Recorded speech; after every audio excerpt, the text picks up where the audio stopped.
নমস্কাৰ বন্ধুসকল পুনৰবাৰ স্বাগতম ইউটিউব চেনেল ইউনিকলৈ আজি আপোনালোকক দেখাম কিদৰে ঘৰতে বহি পিএম কিষাণ আধাৰ অথেন্টিকেশ্যন কৰি বাকি পাব লগা ধন ৰাখি চৰকাৰৰ পৰা লাভ কৰিব এই কাম কৰিলে আপোনালোকে ধন পোৱাটো নিশ্চিত ঘৰতে বহিও এই কাম কৰিব পাৰিব আপোনালোকে কিন্তু ভিডিওটো আৰম্ভ কৰাৰ আগতে আপোনালোকলৈ অনুৰোধ থাকিল আমাৰ চেনেলটো সাবস্ক্ৰাইব কৰে যেন নিজৰ মোবাইলতে আপোনালোকে যেহেতু এটো কাম কৰিব পাৰিব হলেও মই মোৰ কম্পিউটাৰ স্ক্ৰিনত আপোনালোকক দেখাম তেতিয়া আপোনালোকে ভালদৰে বুজি পাব কেনেকৈ কৰিব পাৰিব কিন্তু আপোনালোকে যদি বিচাৰে ঘৰতে নিজৰ মোবাইলতো এই কাম কৰিব পাৰিব আহক আমি এখন ওপেন কৰি লৈছো কম্পিউটাৰ স্ক্ৰিন ইয়াত আমি যিকোনো এটা ব্ৰাউজাৰ ওপেন কৰিম যিকোনো এটা ব্ৰাউজাৰ ক্ৰোম ব্ৰাউজাৰ হলে হ'ব সাফাৰি হলে হ'ব যিকোনো এটা ব্ৰাউজাৰ আপোনালোকে ওপেন কৰিব তাত আপোনালোকে হোম পেজত যাব গুগলৰ google.com সাৰ্চ কৰি গুগলৰ হোম পেজত গুগল ব্ৰাউজাৰটো ওপেন কৰি লব তাত টাইপ কৰিব মন কৰিব ইয়াত টাইপ কৰিব pmkishan.gov.in pmkishan.gov.in কৰাৰ লগে লগে মই পুনৰবাৰ বেক কৰি আপোনালোকক দেখাইছো প্ৰথম যেটো লিংক পাব আপোনালোকে এই লিংকত ক্লিক কৰিব লিংকটো ক্লিক কৰাৰ পিছত পিএম কিষাণ সন্মান নিধি যেটো হোম পেজ এই হোম পেজটো ওপেন হৈ যাব আপোনালোকে লাহে লাহে তললৈ স্ক্ৰল কৰিব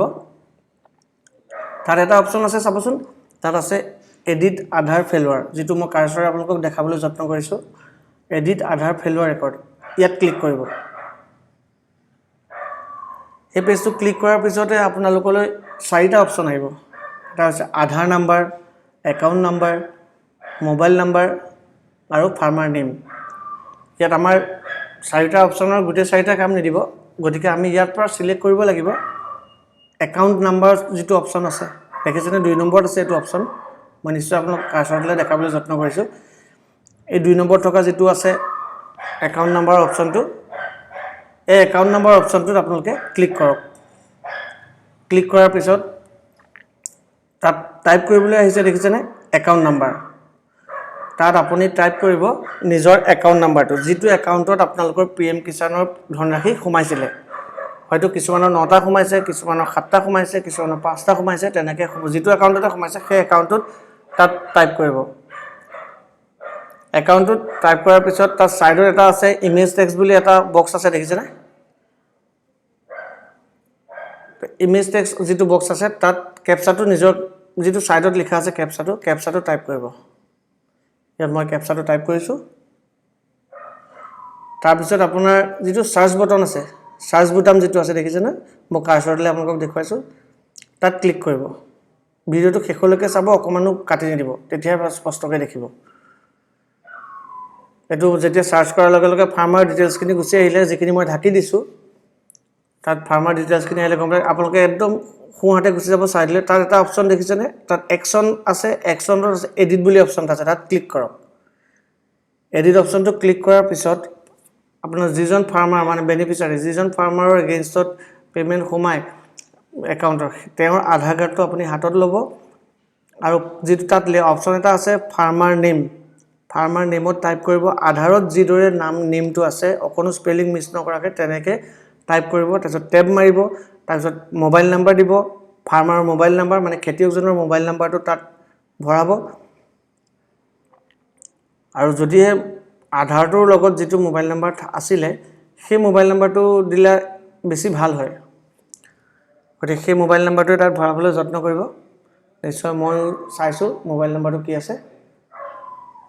মই মোবাইল নাম্বাৰটো টাইপ কৰিছো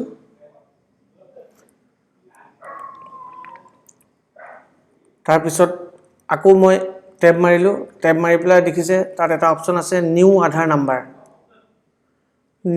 নাম্বাৰ বুলি এটা অপচন আছে দেখিছেনে হয় তাত ফাৰ্মাৰজনৰ আধাৰ নাম্বাৰটো লিখি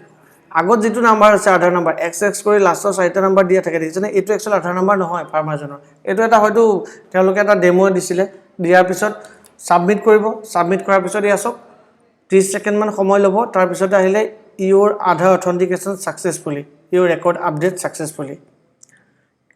হেবুলি আহিলে এতিয়া বৰ্তমান আপোনাৰ কাম হৈ আপোনালোকৰ কাম শেষ হৈ গল এই কামখিনি আপোনালোকে নিজৰ মোবাইলতে কৰিব পাৰিব আৰু ঘৰতে কৰিব পাৰিব আৰু এই কামখিনি কৰাৰ এই পোৰ্টেলত এই কামখিনি কৰাৰ পিছত পোৰ্টেলত আপডেট হতে 20 দিনৰ পৰা 15 দিনৰ পৰা 20 দিন সময় লয় 15 দিনৰ পৰা 20 দিন সময়ৰ পিছত যেতিয়া আপোনালোকে এই কামখিনি আধাৰ অথেন্টিকেশ্যন সাকসেসফুলি হ'ব সাকসেসফুল হোৱাৰ পিছত আপোনালোকে নিয়াৰেষ্ট যিকোনো CSC চেণ্টাৰ মানে অৰুণোদয় কেন্দ্ৰলৈ যাব গৈ পেলাই তেতিয়া আপোনালোকে তাত EKYC ভেৰিফাই কৰিব আধাৰ তেতিয়া EKYC ভেৰিফাই মানে আধাৰ কাৰ্ডটো ভেৰিফাই কৰিব ভেৰিফাই কৰাৰ পিছতে আপোনাৰ তাত ফিংগাৰ দিব লাগিব যেতিয়া তাত সাকসেসফুল বুলি হ'ব তাৰ পিছতে আপোনালোকৰ পইচা